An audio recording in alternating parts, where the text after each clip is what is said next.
Hello, this is Alicia Sisk-Morris, and today I will be presenting to you the Porter's 5 Forces analysis of the Fiscal Literacy Outreach Program for Western North Carolina that will be presented by Sisk Consulting Group, my company.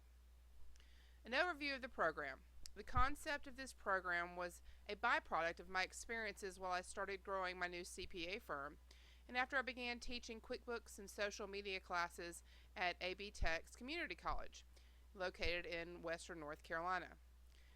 In the rural areas, it became very clear that a large percentage of individuals were either full-time or part-time self-employed, and while they had the skills to be a plumber, an artist, a landscaper, etc., they didn't have the financial background in order to stay in compliance with government agencies, prepare their tax returns, keep track of their income and expenses, or even put together a proper business plan for presentations to banks, investors, and lending institutions. Below is a summary I've listed of 3 programs that I will be offering. The first program will be the Business of Living, which would be targeting young individuals, teaching them life skills such as consumer banking, managing consumer credit and debt, insurance, household budgeting, leasing versus owning, and retirement planning. The second course I would be interested in offering would be Career Building, which would be a program that would focus on career retooling and teaching individuals, students, and adults techniques of writing resumes, creating cover letters, as well as having opportunities for face-to-face interviewing techniques. The final course I'm interested in sharing would be a small business accounting program. It would focus on helping individuals learn and understand how to manage their finances. Things like cash flow management, financial reports, payroll, income tax preparation, accounting system setup, bookkeeping, sales tax preparation, and business systems consulting. Here is a diagram of my Porter's 5 forces analysis. The availability of substitute would be considered a moderate force. Buyer's power would be considered a moderate force.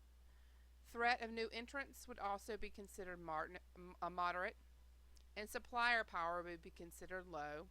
And finally, the competitive rivalry would also be considered moderate. Here is a discussion and breakout of those characteristics and features that would characterize those particular levels of pressure being exerted on, or forces being exerted on those particular components. First would be the power of buyers. That would be a moderate. And the reason I indicated that it would be moderate would be because several options for similar programming, although they aren't conveniently located, they do exist. There is the ability for some people to just get by with the hopes that the IRS and the North Carolina Department of Revenue would not audit them. And finally, the cost of other services that are being offered in Western North Carolina are also low or free as well. The power of suppliers I consider low because it's really not a force that's applicable in this particular service area. The competitive rivalry, I consider that moderate. There are currently only a few competitors in the marketplace, but they are not physically convenient to most of the clients in the rural areas that I will be targeting. There are only a couple of bookkeepers and now CPAs in some of the communities, and although those individuals do exist, there's not very many of them, so their ability to service the entire community is minimal.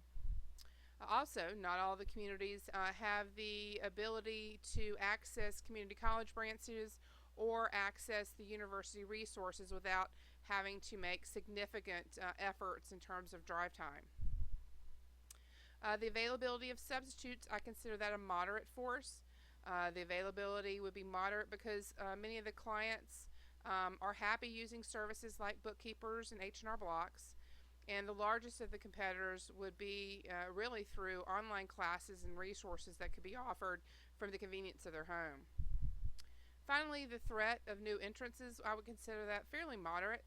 As the population of North Carolina continues to grow, more and more transplants and locals are moving into rural areas, resulting in additional potential workforce base with professional accounting and financial skill sets.